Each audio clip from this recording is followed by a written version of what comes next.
Hello, hi. Let me show you something lit. Get your free chats now with me. Tell me video and voice call. Discover and get, and that's not all. Cash and prizes for all of us. It's exciting, it's fabulous. Translate, populate, locate, innovate, but shh.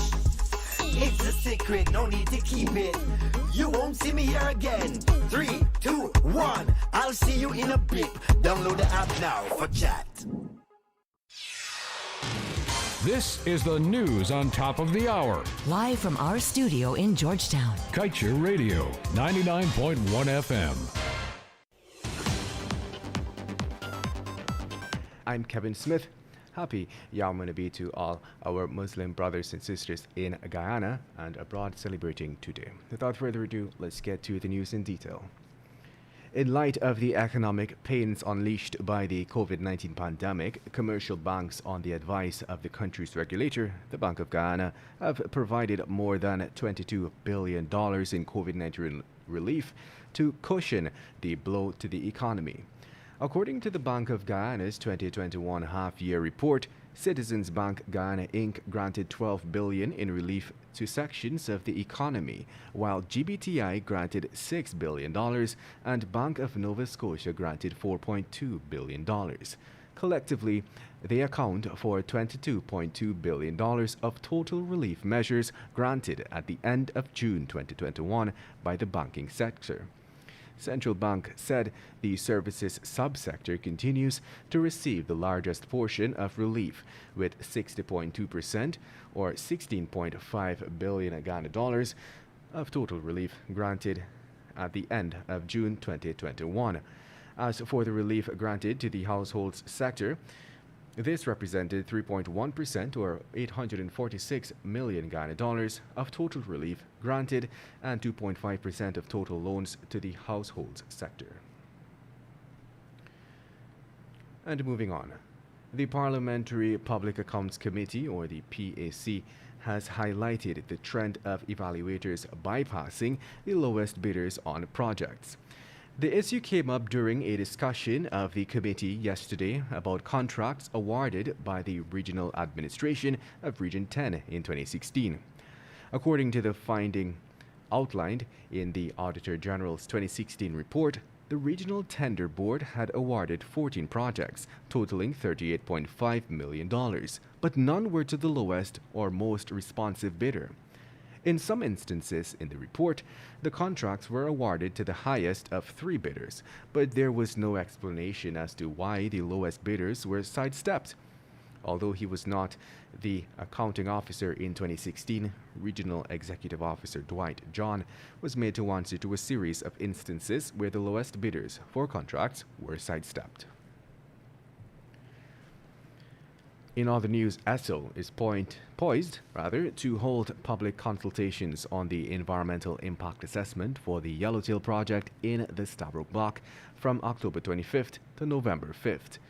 In a notice published in the Kaieteur News, ESSO said face-to-face sessions with information on the project as well as explanations on the EPA process for approval and findings of the assessment will be held across the region on 8 occasions. On October 25th, the first engagement will be had at 5 p.m. at Lachman Singh Primary School on the west coast of Berbice. Then on October 27th and 29th, sessions will be held at Anna Regina Town Hall, Essequibo Coast from 9 a.m. and Flavio's Hall in Santa Rosa at 10 a.m. respectively. And now let's tell you, MARAD issued several notices over the past few days which disclosed that preparations are being made in the ExxonMobil-led Stabroek Block for the installation of the Liza Unity, Guyana's second FPSO vessel. These activities are expected to conclude on December 31st, 2021, and all mariners are required to maintain a wide berth to the OCV Normand installer, which will be supporting the installation of the FPSO. Minister of Natural Resources Vikram Bharat disclosed that the Liza Unity, which was financed to the tune of $1.14 billion should be in Guyana's waters in 2 weeks to pump oil from the Liza Phase 2 project. According to the EPA, for the project, ESSO will develop the offshore resource via 33 development wells and will use an FPSO to process, store, and offload the recovered oil. You're listening to Kaieteur Radio 99.1 and 99.5 FM. The time has now moved on to 12 hours 14. We'll take a short break and return with more news coming up.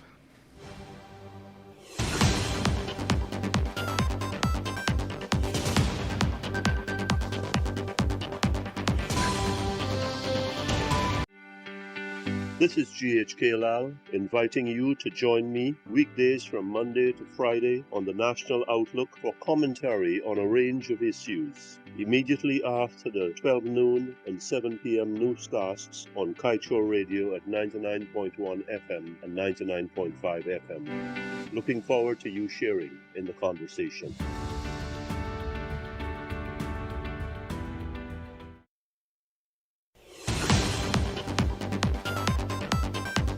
Welcome back. Let us continue with the news. About 7 more schools across the country will be added to the list of institutions that offer the CAPE subjects. This announcement was made on Friday by Minister of Education Priya Manik Chand. The minister made this disclosure during the presentation of the 2021 National Grade 6 Assessment results.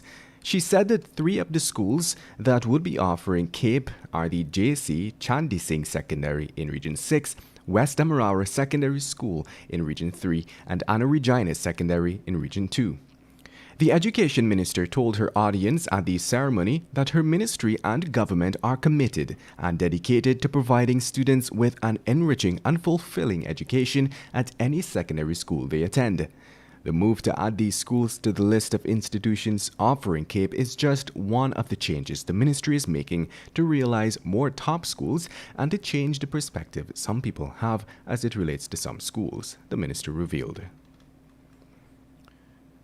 And now let's tell you a family of 3 was robbed and held at gunpoint last Friday around 3 hours 30 during a home invasion that occurred while they had retired to bed in their Sophia, Georgetown residence. After speaking with one of the victims, Fabriana Smith, we learned that at the time of the incident, she was asleep in her bedroom along with her 7-year-old daughter and partner, Orlando. While one of the suspects was in the room holding Smith's family at gunpoint, his partner in crime was ransacking the house as he demanded money and jewelry. He managed to obtain cash and a number of items. The suspect then made good their escape on foot, and there were no signs of forced entry. Police are investigating the matter.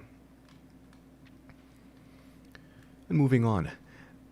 As at the end of June 2021, the National Agricultural Research and Extension Institute, or NARI, had expended $602.8 million for the cultivation of crops. This is according to the mid-year report, which revealed that the government of Guyana had progressed on the development of other crops for cultivation prior to the floods. NARI, it revealed, provided technical assistance as well as designs with the sharing of knowledge to farmers for the construction of 97 shade houses in all regions across the country, 5 of which were constructed for demonstration purposes. According to the report, the expansion of fruits cultivation continued to be supported through the availability of low-cost seedlings at all NARI nurseries, with 54,915 plants, equivalent to $13.7 million, sold and technical support provided to 16,284 farmers during the review period. It was revealed, too, that the acreage of fruits under the cultivation has increased by 50 acres. The Ministry of Health yesterday announced that 5 more persons who contracted COVID-19 have died. As a result of this, Guyana's COVID-19 death toll has moved to 875. The Health Ministry reported that those who died are 3 unvaccinated men, 1 who was partially unvaccinated and another whose vaccination status is unknown. Meanwhile, in its COVID-19 dashboard update, the Health Ministry recorded 59 new cases, bringing the total number of confirmed cases in the country to 34,514. The dashboard shows that there are 24 patients in the COVID-19 ICU, 127 in institutional isolation, 3,722 in home isolation, and 6 in institutional quarantine. To date, a total of 29,766 recoveries have been recorded in the country. And at this time, we now head over to the page 7 of the Kaieteur News dedicated to being blunt. The Public Works Ministers just signed $1.5 billion in road contracts. If the nation could only get $1 billion of that $1.5 billion in solid, honest work done, it will be better. Yes, things are so corrupt here that $500 million must be left on the table for the boys and their leaders to have fun at the expense of Guyanese taxpayers. No wonder Exxon has joined with its own song and dance billing, which the leaders will ensure Guyanese pay. What kind of society is this with such misfits for leaders? And with that, we've come to the end of today's News at Noon. I'm Kevin Smith. Thank you for listening.